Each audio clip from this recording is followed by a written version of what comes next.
ইরানের প্রয়াত সর্বোচ্চ নেতা আয়াতুল্লাহ আলী খামেনির মরদেহের প্রতি শ্রদ্ধা জানাতে যখন সৌদি আরবের প্রতিনিধি দল তেহরানের গ্র্যান্ড মুসাল্লায় যান, তখন তাদের সামনে যে কোরআনের আয়াত তিলাওয়াত করা হয় সেটি অনেকেরই দৃষ্টি আকর্ষণ করেছে।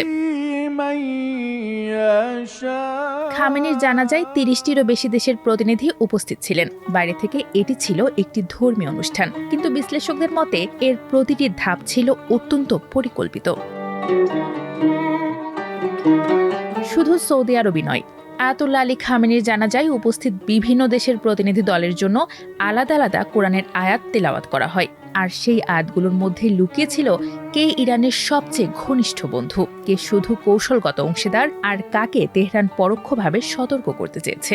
মিডল ইস্ট আই এ নিয়ে একটি প্রতিবেদন প্রকাশ করেছে। তবে সবচেয়ে বেশি আলোচনা এসেছে সৌদি আরবের প্রতিনিধি দলের সামনে তেলাওয়াত করা সূরা আল ইমরানের ১৩ নম্বর আয়াত। এটি ছিল ঐতিহাসিক বদর যুদ্ধের বর্ণনা, যেখানে ছোট একটি মুসলিম দল এক বিশাল বাহিনীকে হারিয়ে দিয়েছিল। বিশ্লেষকদের মতে এটি যেমন দুই দেশের যৌথ ইসলামী ইতিহাসের কথা মনে করিয়ে দেয়, তেমনই একটি খোঁচাও ছিল। কারণ যুদ্ধের সময় সৌদি আরব প্রকাশ্যে নিরপেক্ষ থাকলেও যুক্তরাষ্ট্রের সঙ্গে ঘনিষ্ঠ অবস্থান বজায় রেখেছিল। কিছু প্রতিবেদনে এমনও দাবি করা হয়েছে যে সৌদি আরব গোপনে ইরানের বিরুদ্ধে পদক্ষেপ নিয়েছিল। সেই প্রেক্ষাপটে আয়াতটির অর্থ আরও তীক্ষ্ণ হয়ে ওঠে। ইরানের দাবি তারা শুধু যুদ্ধে টিকে যায়নি, বরং আরও শক্তিশালী হয়ে বেরিয়ে এসেছে এবং হরমুজ প্রণালীর ওপর তাদের প্রভাবও আগের চেয়ে বেড়েছে। মিডল ইস্ট আইয়ের বিশ্লেষণ অনুযায়ী জানা যায় ইরান সবচেয়ে ঘনিষ্ঠ মিত্রদের আলাদা গুরুত্ব দিয়েছে। জানা যায় দেশটি তার আসল বন্ধুদের সবচেয়ে উঁচুতে রেখেছিল। হামাস, হিজবুল্লাহ, ইয়েমেনের হুতি, ইরাকের হাসদ আল শাবি এবং আফগানিস্তানের তালেবান, এই দলগুলোর জন্য পড়া আয়াতগুলোর মূল বিষয় ছিল শাহাদাত, আল্লাহর প্রতি অটুট বিশ্বাস এবং বিজয় নিয়ে। মিডল ইস্ট আইয়ের প্রতিবেদনে আরও বলা হয়েছে রাশিয়া, চীন, ভারত ও মিশরের মতো দেশগুলোর জন্য পড়া আয়াতগুলো ছিল শান্ত ও কূটনৈতিক। সেখানে যুদ্ধের কোনো কথা ছিল না, ছিল পরকালের পুরস্কার ও আশ্বাসের বাণী।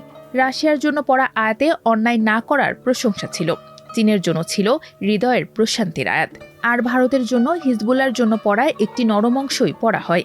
ইরান বোঝাতে চেয়েছে এরা যুদ্ধের সঙ্গী নয়, তবে গুরুত্বপূর্ণ অংশীদার। প্রতিবেদনটি আরও বলছে কাতার, তুরস্ক এবং পাকিস্তান, এই দেশগুলো যুদ্ধ না করলেও কূটনীতি ও বাণিজ্যের মাধ্যমে ইরানকে সাহায্য করেছে। কাতার ও পাকিস্তানকে সফলতার আয়াত শোনানো হয়, যারা আমেরিকার সঙ্গে আলোচনার পথ তৈরি করেছিল, আর তুরস্কের জন্য পড়া হয় ত্যাগের আয়াত। ঐতিহাসিক এই জানাজায় প্রশংসার পাশাপাশি সরাসরি তিরস্কারও করা হয়েছে। হিজবুল্লাহর প্রশংসার বিপরীতে লেবানন সরকারের জন্য সূরা আন-নিসার ৬৬ নম্বর আয়াত পড়া হয়। বিশ্লেষকদের মতে লেবানন সরকার ইসরায়েলের বিরুদ্ধে যথেষ্ট দৃঢ় অবস্থান নেয়নি এবং হিজবুল্লাহর পাল্টা হামলারও সমালোচনা করেছে। বিশ্লেষকরা আরও বলছেন আয়াতুল্লাহ আলী খামেনির এই জানাজা কেবল একটি ধর্মীয় আচার ছিল না, এটি ছিল ইরানের শক্তির এক নীরব প্রদর্শনী। ইরান তার জনগণকে দেখিয়েছে তারা এখনও ঐক্যবদ্ধ, মিত্রদের আশ্বস্ত করেছে যে তারা ভেঙে পড়েনি, আর শত্রুদের স্পষ্ট জানিয়ে দিয়েছে কার অবদান কতটুকু। ইরান তার হিসাব কড়াই গণ্ডায় রাখছে।